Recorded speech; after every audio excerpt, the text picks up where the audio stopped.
सरकार एवं मंत्रिमंडल परिवर्तन हवा परे वर्तमान 24 रे विद्यालय एवं गणशिक्षा विभाग मंत्री भावे दायित्व नहीं नित्यानंद गण आज आम सहित अच्छा सीधासख आलोचना करबा राज्य रे शिक्षा व्यवस्था एवं शिक्षा रो जो परिस्थिति अच्छी ताकू नेकी कौन बड़ चैलेंज रहिबो एवं केमती आह्वानमूलक भाव से काम करिवे एवं कौन मुख्य मुद्दा तांको पई रहिछि जे राज्य रे एई परिवर्तन हुए तो विद्यालय गणशिक्षा विभाग अधीन रे से आनी पारंती। सर आपनको स्वागत प्रथमे अर्गस तरफ वर्तमान आपनको पई आह्वान 5टी मुद्दा आपण कौन रखिछंती राज्य रे शिक्षा व्यवस्था को सुदृढ़ करिया पे।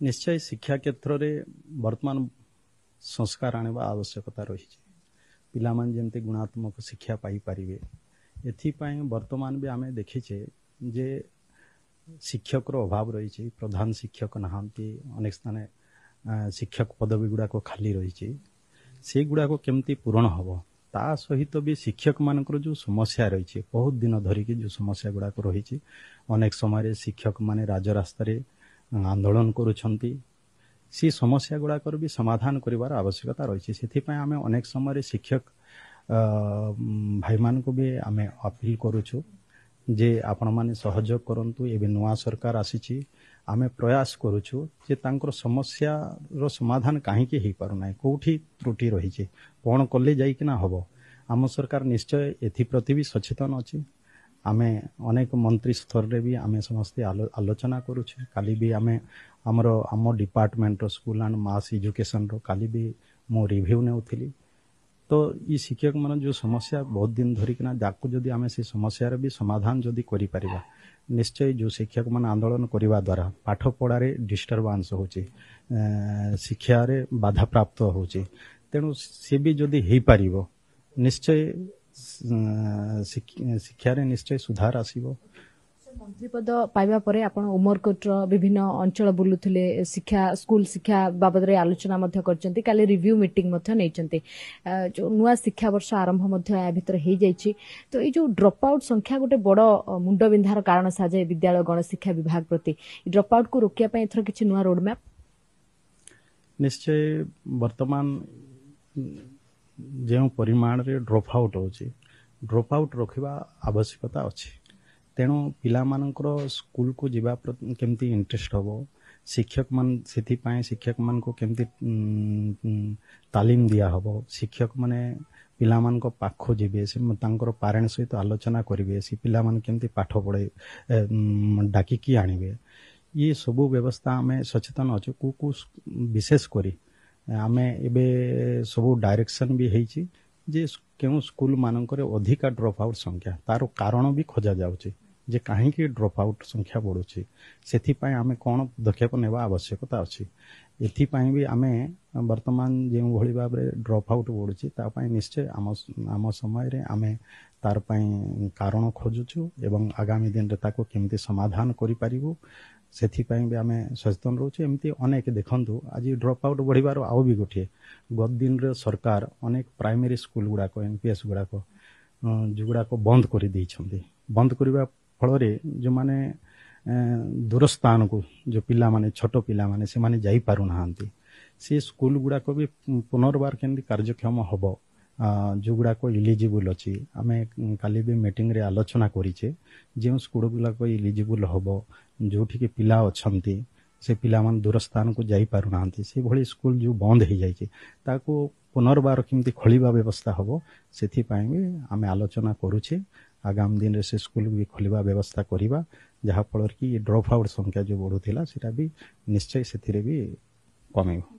रूरल अंचल देखा जाए अधिकांश छात्र छात्री पाठ पढ़ती ना ड्रॉप आउट होती विभिन्न कारण थाए आपण अनेक समय देखिथिबे पॉइंट आउट आमे बाहर करछु तो रूरल अंचल रे आपण केमती देखिबे शिक्षा व्यवस्था छात्र छात्रींकर बाहर को जिबा दादन खटिबा ए समस्या मध्ये पूर्व सरकार रे आसीची याकू केमती देखिबे आपण निश्चय एथि पय अनेक कारण गुडा को रहिची जेहेतु तो ये एक जो आर्थिक क्षेत्र रे जो माने कमजोर अछंती से माने पिलांको कथा चिंता करि पारु नाहंती सेथि पय भी से मान को सचेतन करबा आवश्यकता अछि आ सरकार रे जेमते अनेक सरकार रे भी जो गुडा को केंद्रीय योजना किछि अछि जेमती एनआरजीएस नरेगा कथा कहंतो ये गुडा को ଠିକ୍ ଭାବରେ ଯେମିତି କାର୍ଯ୍ୟକାରୀ ହେବା କଥା, ଲୋକ କାମ ପାଇବା କଥା। ଯଦି ଯେତେବେଳେ ଲୋକ ପାଇବେ ତାଙ୍କର ଆର୍ଥିକ ସଚ୍ଛଳ ହେବ, ନିଶ୍ଚୟ ସେମାନଙ୍କର ପିଲାମାନଙ୍କୁ ପାଠ ପଢ଼ାଇବା ପାଇଁ ସେମାନେ ବି ପ୍ରୟାସ କରିବେ। ଆଉ ବର୍ତ୍ତମାନ ବି ଆମ ସରକାର ଏବେ ଆମେ ଦେଖୁଛେ ମିଡ୍ ଡେ ମିଲ୍ସରେ ଯେଉଁ ଦିଆହେଉଛି ତାହିଁରେ କେବେରୁ ତାଙ୍କ ପାଇଁ ଯାହା ବ୍ୟବସ୍ଥା ହେଇଛି ସେତିକି ରହିଯାଇଛି। ତାକୁ ଆଉ କିଛି ବଢ଼ାଇବା ବ୍ୟବସ୍ଥା ବି ଆମେ ଆଲୋଚନା କରିଛେ ଗତକାଲି ମିଟିଂରେ। ଯଦି ତାକୁ ସରକାର ସ୍ତରରେ ଯଦି ତାକୁ ଗ୍ରହଣ କରାଯିବ ନିଶ୍ଚୟ ବଢ଼ିବ। ପିଲାମାନେ ଅଧିକା ଖାଇବାକୁ ବି ପାଇବେ, ସ୍କୁଲକୁ କେମିତି ପିଲାମାନେ ଆକର୍ଷିତ ହେବେ, ଏସବୁ କଥା। ସରକାରରେ ଆପଣମାନେ ମଧ୍ୟ 5T କୁ ବଡ଼ ଜୋରରେ ବିରୋଧ କରିଥିଲେ। 5T ର ଡେଭଲପମେଣ୍ଟାଲ ୱାର୍କ ଯାହା ହେଇଥିଲା ତାହା କେବଳ ରଙ୍ଗ କାନ୍ଥ ବାଡ଼ରେ ସୀମିତ ହୋଇଥିଲା ବୋଲି ପୂର୍ବ ସରକାରରେ ଆପଣମାନେ ବିରୋଧ କରିଥିଲେ। ଯେତେବେଳେ ଆଜି ଦାୟିତ୍ୱ ପାଇଛନ୍ତି 5T ବିଭାଗ ଗୋଟେ ବଡ଼ ବିଭାଗ, ତେଣୁ ତାକୁ ହଟାଯିବ ନା ତାକୁ ଡେଭଲପମେଣ୍ଟ ୱାର୍କରେ ଗଣାଯିବ, ଆପଣଙ୍କ ପାଇଁ ବଡ଼ ଚ୍ୟାଲେଞ୍ଜ ହୋଇପାରେ।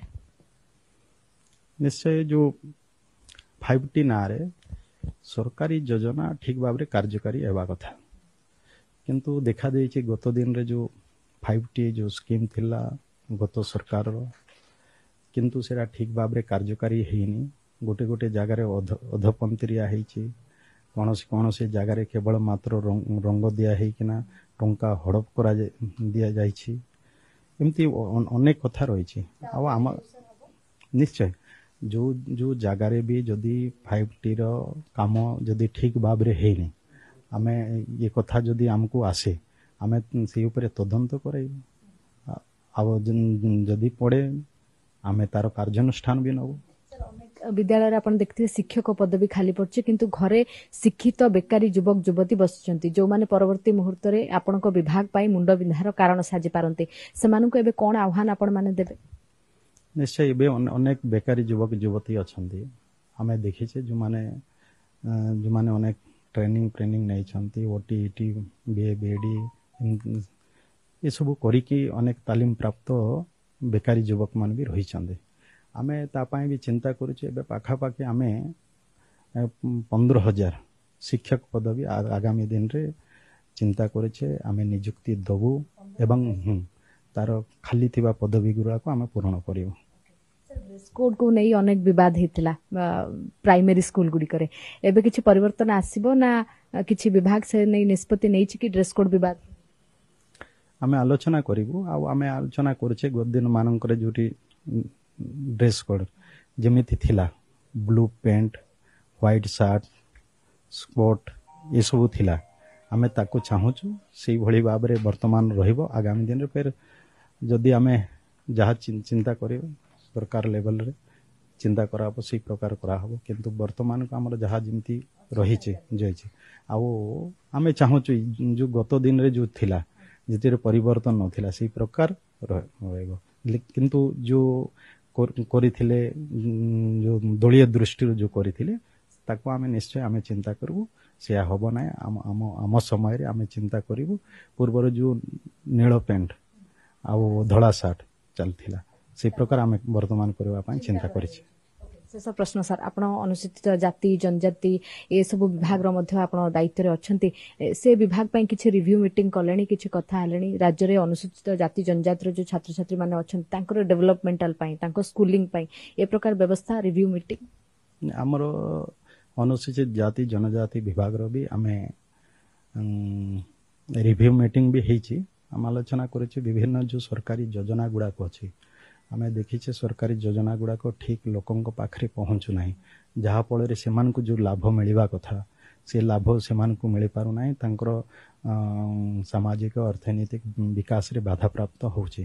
ତେଣୁ ଆମେ ନିଶ୍ଚୟ ଚିନ୍ତା କରୁଛୁ, ମୁଁ ରିଭ୍ୟୁ କରିଛି ଯେଉଁ ଯୋଜନା ବି ଅଛି ସେ ଯୋଜନା ଠିକ୍ ଲୋକଙ୍କ ପାଖରେ କେମିତି ପହଞ୍ଚିବ, ତାର ଆମର ଯେମିତି ହଷ୍ଟେଲ ସ୍କୁଲ ଗୁଡ଼ାକ ଠିକ୍ ଭାବରେ କେମିତି ପରିଚାଳନା ହେଇପାରିବ, ପିଲାମାନେ ଠିକ୍ ଖାଇବା ପିଇବା କେମିତି ପାଇପାରିବେ, ସେଠି ପାଠ ପଢ଼ା ପାଇଁ ଠିକ୍ ବ୍ୟବସ୍ଥା କେମିତି ହେବ, ଶିକ୍ଷକମାନେ ଠିକ୍ ସେ କେମିତି ପଢ଼େଇବେ, ଶିକ୍ଷକ ପଦବୀ ଗୁଡ଼ାକ ଯେଉଁଟା ବି ଖାଲି ଅଛି କୌଣସି ଜାଗାରେ ହଷ୍ଟେଲର ଯେଉଁ ଆବଶ୍ୟକତା ରହିଛି ହଷ୍ଟେଲ ସ୍କୁଲ ଗୁଡ଼ାକର ସେଇଟା ବି, ତା ସହିତ ବି ଆମର ଯେଉଁ ଅଛି ସଂଖ୍ୟାଲଘୁ ପଛୁଆ ବର୍ଗ ବିଭାଗ ବି ମୋ ସହିତ ରହିଛି। ଆମେ ସେ କଥା ବି ଚିନ୍ତା କରିଛେ ଯେଉଁଟାକି ପଛୁଆ ବର୍ଗ ଯେଉଁମାନେ ଗରିବ ପିଲାମାନେ ରହିଛନ୍ତି ତାଙ୍କର ପାଠ ପଢ଼ା ପାଇଁ ହଷ୍ଟେଲ ବ୍ୟବସ୍ଥା ନାହିଁ। ଆଗାମୀ ଦିନରେ ସେ ଗରିବ ଯେଉଁ ପଛୁଆ ବର୍ଗ ପିଲାମାନେ ସେମାନଙ୍କର ପିଲାମାନେ ବି ହଷ୍ଟେଲରେ ରହି କେମିତି ପାଠ ପଢ଼ିବେ ତା ପାଇଁ ବି ଆମେ ବ୍ୟବସ୍ଥା କରିବୁ। ଦାୟିତ୍ୱ ନେବା ପରେ ଏ ଯୋଉ ରିଭ୍ୟୁ ମିଟିଂ କରୁଛନ୍ତି ରାଜ୍ୟରେ ବଡ ସଂସ୍କାର ଶିକ୍ଷାର ପରିବର୍ତ୍ତନ ଆଣିବା ପାଇଁ ଗୋଟେ ସଂକ୍ଷିପ୍ତରେ କେମିତି ଦେଖୁଛନ୍ତି ଶିକ୍ଷା ବ୍ୟବସ୍ଥାକୁ ଏବେ ରାଜ୍ୟରେ? ନିଶ୍ଚୟ ବର୍ତ୍ତମାନ ରାଜ୍ୟରେ ଯୋଉ ଶିକ୍ଷା ବ୍ୟବସ୍ଥା ଅଛି ଶିକ୍ଷା ବ୍ୟବସ୍ଥାକୁ ସୁଧାର ଆଣିବା ଆବଶ୍ୟକତା ରହିଛି। ଯେମିତି କହିଲେ ବିଭିନ୍ନ ଶିକ୍ଷକ ପଦବୀ ଗୁଡ଼ାକ ହଉ ଯୋଉ ଖାଲି ପଡ଼ିଛି ସେଗୁଡ଼ାକ ଶିକ୍ଷକ ମାନଙ୍କର ଯୋଉ ଦୀର୍ଘ ଦିନ ଧରି ଯୋଉ ସମସ୍ୟା ରହିଛି ତାକୁ ବି ସେ ସମସ୍ୟାକୁ ବି ସମାଧାନ କରିବା ଆବଶ୍ୟକତା ଅଛି। ଏମିତି କିଛି ଯଦି ଆମେ ଆଉ ଇନଫ୍ରାଷ୍ଟ୍ରକ୍ଚର କ୍ଷେତ୍ରରେ ବି ଅନେକ ଜାଗାରେ ସ୍କୁଲ ବିଲ୍ଡିଂ ନାହିଁ କି ଇଲେକ୍ଟ୍ରିଫିକେସନ ନାହିଁ, ୱାଟର ସପ୍ଲାଏର ବ୍ୟବସ୍ଥା ନାହିଁ, ଏ ସବୁ ବିଷୟ ରହିଛି ତାକୁ ଠିକ ଭାବରେ କାର୍ଯ୍ୟକାରୀ କରିବାର ଆବଶ୍ୟକତା ଅଛି।